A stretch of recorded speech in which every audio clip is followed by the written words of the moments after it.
Hey, Steve Zook here. Welcome back to Polkzoo channel. You're probably going to be hearing the rain in the background. It's kind of dripping puddles of water into my patio here, so can't do anything about that, but we're happy to have some rain here in California. We've needed it.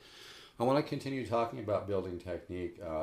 I was the first one to come up with this guitar rudiment idea, by the way, and lately it seems like a lot of people are copying my ideas. If it gets out of hand, I'm going to have my lawyer contact them because I put a lot of hard work and thought into my stuff. I don't appreciate people ripping me off. So if you are, and I don't really think of competitors, but I mean, we're all doing what we're doing, and I don't get hyper about that. But if anybody is considering taking this idea and running with it, they're going to hear from my lawyer.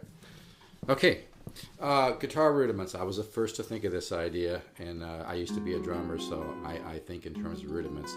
And one of the things that's really effective in building technique is to, and by the way, if you're watching this, you're welcome to study it. This is why I'm offering it for free. I'm just saying, if you're in the music instruction business, don't rip me off, because you're going to hear from my lawyer.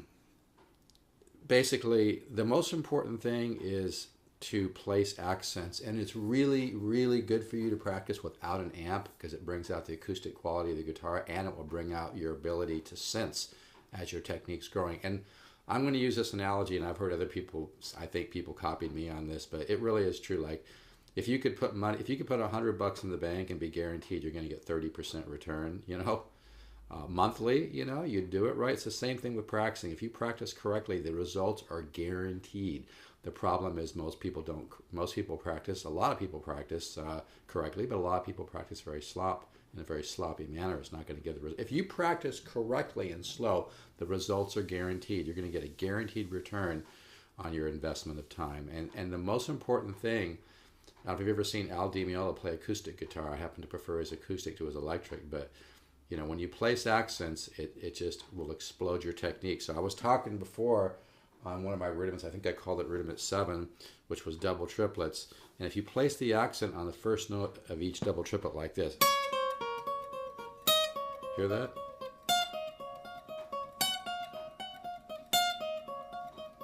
Hit that accent. And you don't have to worry about, now I also like to do muting, because when you mute, it actually forces your right hand to work a little harder, so muting is really good.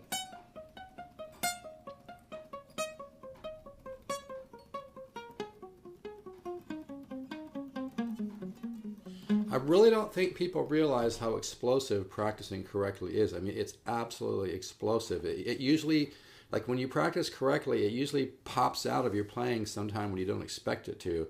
But I mean, if you practice correctly, you're going to get huge, huge results. There's still stories going around about Al Di Meola's crazy practice sessions where he'd lock himself in a closet for 5 hours, and just sitting there in the closet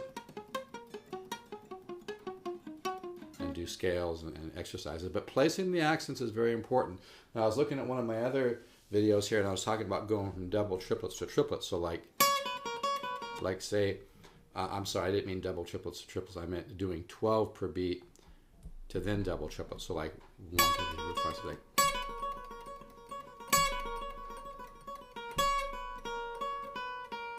2, 3, 4, 5, 6. Okay, and hear how I'm hitting the first note of the series of 12 hard. Then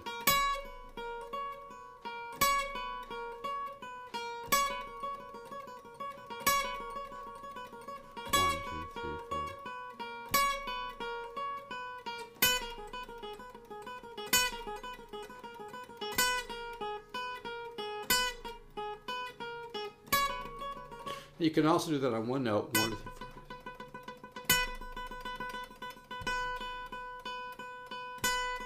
But why not give your left hand a little workout at the same time? Okay, so what I'm talking about, it's really good to practice on an acoustic guitar, or if you like here, I'm using an arch top that's not plugged in, because you'll start to bring out the sound of the instrument, and it's really good. You don't end up depending upon the amp to build technique. Okay, so again, if you practice correctly, perfect practice makes, not just the old saying, perfect practice makes perfect. Perfect practice brings explosive growth. and going through the guitar ladder system will bring a quantum leap. It's really true. It's not just how you practice, it's what you practice, okay? But place those accents. 1, 2, 3, 4, 5.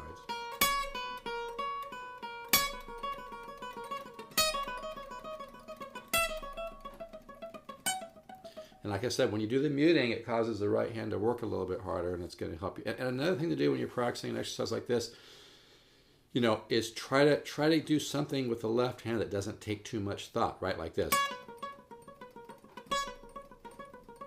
right? Then it doesn't take a lot of thought. And then what I want you to do is kind of picture putting your mind into your right hand. Kind of try to focus on your right hand in a relaxed way. Try to almost like send some of more of your mind to your right hand. Focus on the right hand. This is a very subtle thing. You don't say like right hand. No, not like that. Just very relaxed.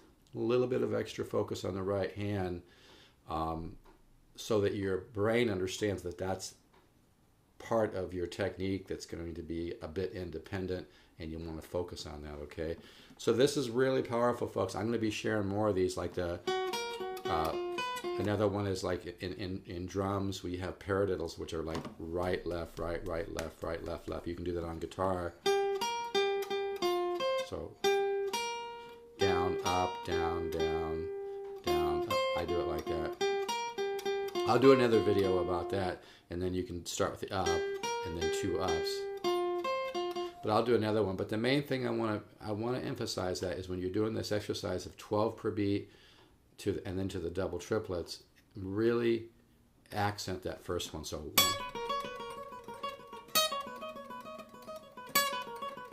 and then 1, 2, 3, 4, 5, 6. Hear that accent? 1, 2, 3, 4, 5, 6. You really emphasize it. Now later on, that accent won't be quite as pronounced, but it's a reference point for your technique, and you'll still hear it. But this is the key to developing some unbelievable technique. It really works, folks. I'm quite surprised nobody else has talked about it, but I think that, you know, what can I say? It shows that I've really put so much thought into my guitar teaching here. So double triplets with the accent. 12 per beat, and then you're going to go to double triplet.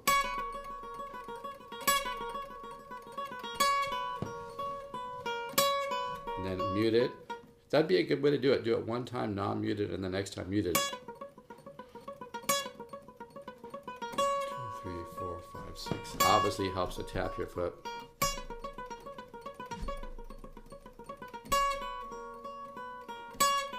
I know. Okay, let's do mute.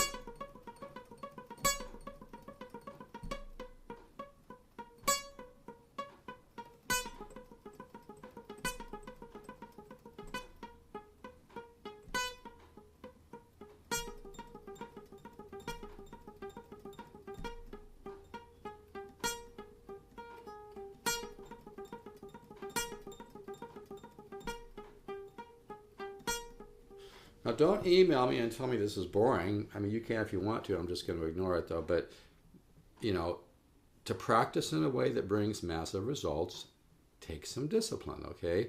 And developing technique takes some discipline. It's not cake and ice cream, but the results are huge, just huge. And it will just pop. You'll just be playing someday, and all of a sudden you start exploding some ideas. You know, whoa, where'd that come from? You know, it's kind of like you need to have a little technique so you have something to work with. Okay, so enjoy that. I'll be doing more of these guitar rudiments. I'm calling them the hummingbird guitar rudiments. I'll be doing much more of these. And like I said, if you want to try a sample of the guitar ladder system, just send me an email to polkzoo@gmail.com, and I'll send you some free samples of the guitar ladder system. Okay, when you practice the right stuff, you make massive results. All right, and this guitar is available, by the way. It's really nice, very rare. Washburn J6. It's just beautiful. It sounds really good. It sounds like a Gibson L5 or something. It's a solid top. Very rare. Made in the 90s. Hell of a box. Really sweet. All right. Take care. Bye-bye.